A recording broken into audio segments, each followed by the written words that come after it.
ಮಾಡ್ತಾ ಇದ್ದಾರೆ. ಅದರಲ್ಲಿ ನಾನು ನೋಡ್ತಾ ಇದ್ದೆ, ಡೆಲ್ಲಿಯಿಂದ ಹೊರಡುವಾಗಲೇ ಈ ವಿಮಾನದಲ್ಲಿ ಒಂದು ಸ್ವಲ್ಪ ಏನೋ ತೊಂದರೆಗಳಿತ್ತು ಅನ್ನೋ ಥರದಲ್ಲಿ ಕೆಲ ಪ್ರಯಾಣಿಕರು ವಿಡಿಯೋಗಳನ್ನು ಹಾಕಿದ್ದಾರೆ. ಸೊ ಆ ವಿಡಿಯೋನು ಕೂಡ ನಾನು ನೋಡ್ತಾ ಇದ್ದೆ.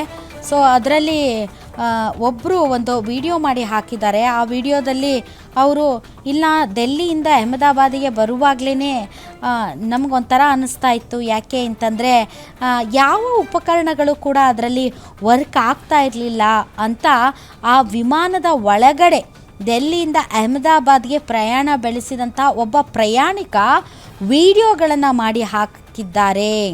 ಸೊ ಭಾಳಷ್ಟು ಉಪಕರಣಗಳು ಇದರಲ್ಲಿ ವರ್ಕ್ ಆಗ್ತಾ ಇಲ್ಲ, ವ್ಯವಸ್ಥೆ ಸರಿ ಇಲ್ಲ, ಸರಿಯಾಗಿ ಮೇಂಟೈನ್ ಮಾಡಿಲ್ಲ ಅನ್ನೋದರ ಬಗ್ಗೆ ಆ ವ್ಯಕ್ತಿ ವಿಡಿಯೋ ಮಾಡಿ ಹಾಕಿದ್ರು. ಸೊ ಇದು ನಮ್ಮ ಈ ಒಂದು ವಿಮಾನ ಏನಿದೆ, ಆ ವಿಮಾನದ ಒಂದು ವ್ಯವಸ್ಥೆ, ಯಾವ ಬಟನ್ಗಳು ಕೂಡ ವರ್ಕ್ ಆಗ್ತಾ ಇಲ್ಲ ಮತ್ತು ಯಾವುದೇ ರೀತಿಯಾದಂಥ ಸರಿಯಾದ ವ್ಯವಸ್ಥೆ ಇಲ್ಲ ಇದರಲ್ಲಿ ಅನ್ನೋದ್ರ ಬಗ್ಗೆ ಆತ ವಿಡಿಯೋ ಮಾಡಿ ಹಾಕಿದ್ರು. ಅದು ಕೂಡ ಈಗ ಸಿಕ್ಕಾಪಟ್ಟೆ ವೈರಲ್ ಆಗ್ತಾ ಇದೆ. ಮತ್ತು ಇತ್ತೀಚೆಗೆ DGCA ಕೂಡ ಇದೇ ಒಂದು ವಿಮಾನಕ್ಕೆ ಸಂಬಂಧಪಟ್ಟಂತೆ ಇದರ ಆಪ್ರೇಷನಲ್ ಪ್ರೊಸೀಜರ್ಸ್ ಅಥವಾ ಏರ್ವರ್ದಿನೆಸ್ ಬಗ್ಗೆ ಶೋಕಾಸ್ ನೋಟಿಸ್ಗಳನ್ನು ಕೂಡ ಜಾರಿ ಮಾಡಿತ್ತು ಅನ್ನುವಂತಹ ಮಾತುಗಳು ಕೂಡ ಇದೀಗ ಹೊರಗಡೆ ಬರ್ತಾ ಇದೆ. ಸೊ ಇಷ್ಟೆಲ್ಲ ಇದ್ದರೂ ಕೂಡ ಇವು ಹಾರಾಟಕ್ಕೆ ಯೋಗ್ಯವಲ್ಲ ಅನ್ನೋದಾದರೆ ಯಾಕೆ ಏರ್ ಇಂಡಿಯಾ ಇಂತಹ ವಿಮಾನಗಳನ್ನು ಹಾರಾಟಕ್ಕೆ ಬಳಸಿಕೊಂಡಿತು ಅನ್ನೋದರ ಬಗ್ಗೆ ಈಗ ತನಿಖೆ ನಡೀಬೇಕಾಗಿದೆ. ಆದರೆ ಪ್ರಾಣಗಳು ತುಂಬ ಇಂಪಾರ್ಟೆಂಟ್. ಕೇವಲ ಹಣ ಮಾಡೋದು ಇಂಪಾರ್ಟೆಂಟ್ ಅಲ್ಲ. ಹಣಕ್ಕೋಸ್ಕರ ಹೆಂಗಂದರೆ ಹಾಗೆ ಪ್ರಯಾಣಿಕರ ಜೊತೆ ಆಟ ಆಡೋ ಅಂಥದ್ದಲ್ಲ. ಯಾಕೆಂದರೆ ವಿಮಾನ ದುರಂತಗಳಲ್ಲಿ ಒಬ್ಬ ಬದುಕುಳಿಯೋದು ಕೂಡ ಅದೊಂಥರ ಪವಾಡ. ಅಂಥದ್ರಲ್ಲಿ ಈ ಥರ ಹಾರಾಟಕ್ಕೆ ಯೋಗ್ಯವಲ್ಲದಂತಹ ವಿಮಾನಗಳನ್ನು ಬಳಸಿ ಇಷ್ಟು ಜನರ ಸಾವಿಗೆ ಕಾರಣ ಆಗಿರೋದು ಏರ್ ಇಂಡಿಯಾ. ಈ ವಿಚಾರದಲ್ಲಿ ತನಿಖೆಯನ್ನು ಎದುರಿಸುತ್ತೆ. Neither this button for calling the cabin crew, nothing is working. Nothing, not even the light is working. See, is this what you are providing? And as usual, that is why Air India is considered as one of the worst airlines in the world. AC is still not working, and today it is very, very, very hot in Delhi.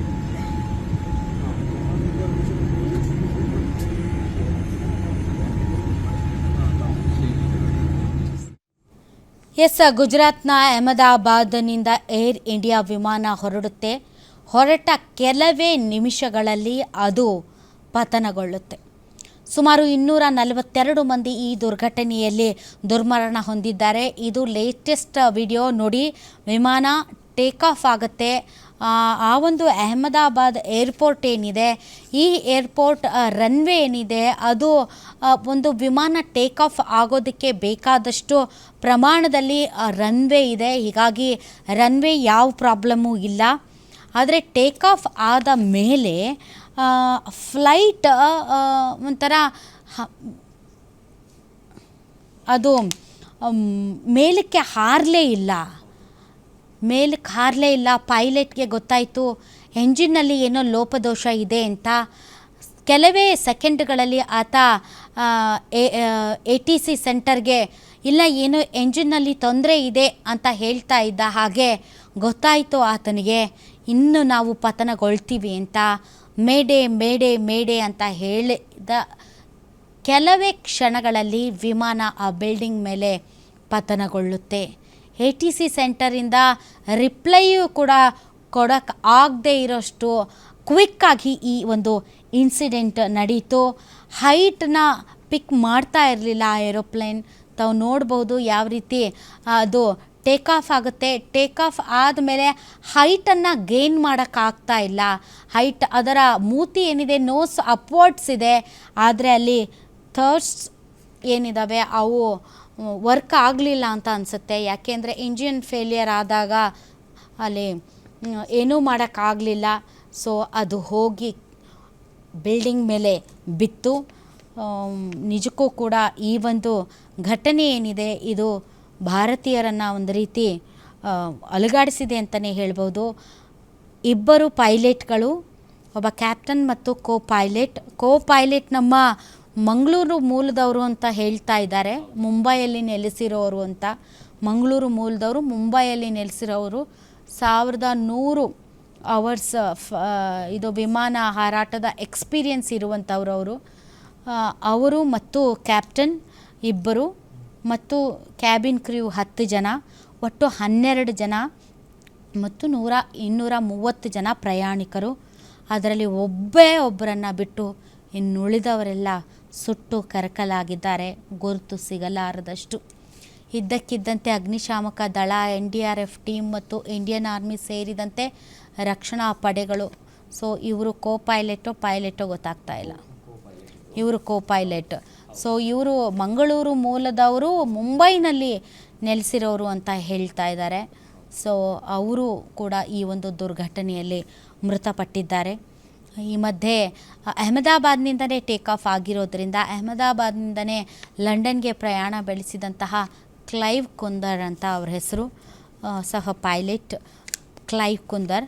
ಅಹಮದಾಬಾದ್ನಲ್ಲೇ ಘಟನೆ ನಡೆದಿರೋದ್ರಿಂದ ಈ ಒಂದು flight ಹತ್ತಿ ದುರ್ಘಟನೆಗೆ ಈಡಾದಂತಹ ಕುಟುಂಬ ಸದಸ್ಯರು ಧಾವಿಸಿ ಬಂದರು. ಭಾಳಷ್ಟು ಜನರ ಗೋಳು ಅದು ಕೇಳೋಕ್ಕಾಗ್ತಾ ಇಲ್ಲ. ಯಾಕೆ ಅಂತಂದರೆ ಗುರುತು ಸಿಗಲಾರದಷ್ಟು ಮೃತದೇಹಗಳು ಕಪ್ಪಾಗಿವೆ. ಈ ಮಧ್ಯೆ ಗುರುತು ಪತ್ತೆ ಹಚ್ಚೋದಕ್ಕೆ DNA ಸ್ಯಾಂಪಲಿಂಗ್ ಕೊಡಿ ಅಂತಲೂ ಕೂಡ ಆಸ್ಪತ್ರೆಯಲ್ಲಿ ಹೇಳ್ತಾ ಇದ್ದಾರೆ. ವಿಜುವಲ್ ಐಡೆಂಟಿಫಿಕೇಷನ್ ಇರುತ್ತೆ ಅಂತಂದರೆ ಒಂದು ಡೆಡ್ ಬಾಡಿಯನ್ನು ನೋಡಿದಾಗ ಲೈಕ್ ಏನಾದರೂ ಟ್ಯಾಟೀಸು, ಗಾಯದ ಮಾರ್ಕ್ಸು, ಹುಟ್ಟು ಮಚ್ಚೆಗಳು. ಬಟ್ ಈ ಕೇಸಲ್ಲಿ ಅವು ಯಾವುದು ಇರಲ್ಲ ಅಂತ ಅನಿಸುತ್ತೆ. ಯಾಕಂದರೆ ತುಂಬಾ ಸುಟ್ಟು ಕರಕಲಾಗಿರೋದ್ರಿಂದ ವಿಜುವಲ್ ಐಡೆಂಟಿಫಿಕೇಷನ್ ಸ್ವಲ್ಪ ಕಷ್ಟ ಆಗ್ಬೋದು. ಪಾಸ್ಪೋರ್ಟು, ID ಕಾರ್ಡ್ಸು, ಬಟ್ಟೆ ಈ ಥರದ್ದೆಲ್ಲ ನೋಡಿ ಐಡೆಂಟಿಫೈ ಮಾಡ್ಬೋದು. ಬಟ್ ಈ ಒಂದು ಪರ್ಟಿಕ್ಯುಲರ್ ಕೇಸಲ್ಲಿ ಅದು ಸಾಧ್ಯ ಇಲ್ಲ, ಏಕೆಂದರೆ ಎಲ್ಲ ಸುಟ್ಟು ಕರಕಲಾಗಿವೆ. ನಾನು ನೋಡ್ತಾ ಇದ್ದೆ, ಕೆಲವೊಂದು ಸೂಟ್ ಕೇಸ್ಗಳನ್ನು ತೆಗೆದು ಇಡ್ತಾಯಿದ್ರು. ಸೂಟ್ ಕೇಸ್ಗಳು ಚೆನ್ನಾಗಿವೆ, ಆದರೆ ಮನುಷ್ಯರೇ ಬದುಕಿಲ್ಲ. ತುಂಬ ಆ ಒಂದು ದೃಶ್ಯ ನನಗೆ ತುಂಬ ಮನಸ್ಸಿಗೆ ತುಂಬ ಬೇಜಾರಾಯಿತು. ಯಾಕಂದರೆ ಕೆಲವೊಂದು ಸೂಟ್ ಕೇಸ್ಗಳನ್ನು ಅಲ್ಲಿರುವಂತಹ ಸ್ಥಳೀಯರು ತೆಗೆದು ಪಕ್ಕಕ್ಕೆ ಇಡ್ತಾಯಿದ್ರು. ಆದರೆ ಸುಟ್ಟು ಕರಕಲಾಗಿರುವಂತಹ ಆ ಒಂದು ಮೃತದೇಹಗಳನ್ನು ನೋಡಿದಾಗ ಆ ಸೂಟ್ ಕೇಸ್ಗೆ ಏನಾಗಿಲ್ಲ, ಆದರೆ ಮನುಷ್ಯರಿಷ್ಟು ಸುಟ್ಟು ಕರಕಲಾಗಿದ್ದಾರಲ್ಲ ಅಂತ ಬೇಜಾರಾಗ್ತಾಯಿತ್ತು. ಇನ್ನೊಂದು ಫಾರೆನ್ಸಿಕ್ ಅನಾಲಿಸಿಸ್ ಮಾಡ್ತಾರೆ, ಅಂದರೆ ವಿಧಿವಿಜ್ಞಾನ ವಿಶ್ಲೇಷಣೆ, ಲೈಕ್ ಅವರ ಡೆಂಟಲ್ ರೆಕಾರ್ಡ್ಸು ಮತ್ತು ಮೂಳೆಗಳು, ಇದರ ಮೂಲಕ ಬೆರಳಚ್ಚು ಅವೆಲ್ಲವುಗಳನ್ನು ಕೂಡ ಕಲೆಕ್ಟ್ ಮಾಡಿ ಗುರುತು ಪತ್ತೆ ಹಚ್ಚುವಂಥ ಕೆಲಸ ಮಾಡ್ತಾರೆ. ಇನ್ನು DNA ಅನಾಲಿಸಿಸ್ ಮಾಡ್ತಾರೆ. DNA ಈಗಾಗಲೇ ಪ್ರಯಾಣಿಕರ ಸಂಬಂಧಿಕರ DNA ಮಾದರಿಗಳನ್ನ ತೆಗೆದುಕೊಳ್ತಾರೆ. ಈಗ ಹೇಳ್ತಾ ಇದ್ದಾರೆ ಆಸ್ಪತ್ರೆಯಲ್ಲಿ, ನಿಮ್ಮವ್ರು ಯಾರಾದರೂ ಕಳ್ಕೊಂಡಿದ್ರೆ ಅವರ ಸಂಬಂಧಿಗಳು, ರಕ್ತ ಸಂಬಂಧಿಕರು ಯಾರಿರ್ತಾರೆ, ಉದಾಹರಣೆಗೆ ಈಗ ಅಣ್ಣನೋ, ತಂಗಿನೋ, ಅಪ್ಪನೋ, ಅಮ್ಮನೋ, ಈ ಥರ ಬ್ಲಡ್ ರಿಲೇಷನ್ ಯಾರಿರ್ತಾರೆ ಅವರ DNA ಸ್ಯಾಂಪಲನ್ನು ಒದಗಿಸಿ ಅಂತ ಈಗಾಗಲೇ ಆಸ್ಪತ್ರೆಯ ಮುಂದೆ ಬೋರ್ಡ್ ಕೂಡ ಹಾಕಿದ್ದಾರೆ. ಸೊ ಪ್ರಯಾಣಿಕರ ಸಂಬಂಧಿಕರ DNA ಸ್ಯಾಂಪಲ್ಸ್ಗಳನ್ನು ಕೇಳಿ ಅವುಗಳನ್ನು ಈ ಮೃತದೇಹಗಳಿಂದ ತೆಗೆದಂತಹ ಮಾದರಿಯಿಂದ ಹೋಲಿಕೆ ಮಾಡಿ ಆಮೇಲೆ ಐಡೆಂಟಿಫಿಕೇಷನ್ ಮಾಡ್ಬೋದು. ಮತ್ತು ಪ್ಯಾಸೆಂಜರ್ಸ್ದು ಲಿಸ್ಟು ಮತ್ತು ರೆಕಾರ್ಡ್ಸ್ ಇರುತ್ತೆ, ಲೈಕ್ ಈಗ ಫ್ಲೈಟ್ ಕ್ರ್ಯೂ ಮೆಂಬರ್ಸು ಮತ್ತು ಪ್ಯಾಸೆಂಜರ್ಸ್ ಲೀಸ್ಟು, ಬೋರ್ಡಿಂಗ್ ಲೀಸ್ಟು, ಈ ಥರದ್ದೆಲ್ಲ ತೆಗೆದು ಐಡೆಂಟಿಫೈ ಮಾಡ್ಬೋದು. ಅಂದರೆ ಇಂತಿಂಥವ್ರು ಪ್ರಯಾಣ ಮಾಡಿದ್ದಾರೆ ಅಂತ ಹೇಳ್ಬೋದು. ಬಟ್ ಅವರೇ ಇವರೇನಾ ಅಂತ ಹೇಳೋದು ಸ್ವಲ್ಪ ಕಷ್ಟ ಆಗುತ್ತೆ. ಈ ಹಿನ್ನೆಲೆಯಲ್ಲಿ ಮೃತದೇಹಗಳು ಯಾರು ನಮ್ಮವರು ಅನ್ನೋದನ್ನು ಕೂಡ ಗುರ್ತು ಹಿಡಿಯೋಕ್ಕಾಗದೇ ಭಾಳಷ್ಟು ಜನ ಸಂಬಂಧಿಕರು ಅಲ್ಲಿ ಪರದಾಡ್ತಿರುವಂತಹ ದೃಶ್ಯ ಅದು ನಿಜಕ್ಕೂ ಬೇಜಾರಾಗುವಂಥದ್ದು. ಸ್ವಲ್ಪ ಪೋಷಕರ ಬೈಟ್ಸ್ ಇದೆ, ನೋಡೋಣ ಬನ್ನಿ. हमारी बहन जा रही थी, 1 बजे जा रही थी। 1:10 की फ्लाइट थी और जा रही थी लंदन। लंदन जाने से पहले ही क्रैश हो गया प्लेन। हमारी बहन जा रही थी 1 बजे जा रही थी। हाँ मेरी शादी था, वो अमृतसर थी और लंदन जा रही थी। हाँ फिर हाँ बस वो 1 घंटे में समाचार आ गया तो प्लेन क्रैक हो गया है, इसलिए मैं वापस अहमदाबाद के बाहर निकल गया था, तो वापस आए सील में आ गया। क्या अभी लग रहा है, क्या प्रशासन की तरफ से क्या हेल्प? अभी देखने भी नहीं मिला, वो अंदर एंट्री नहीं मिली सिविल में, अभी कुछ भी समाचार नहीं मिला है।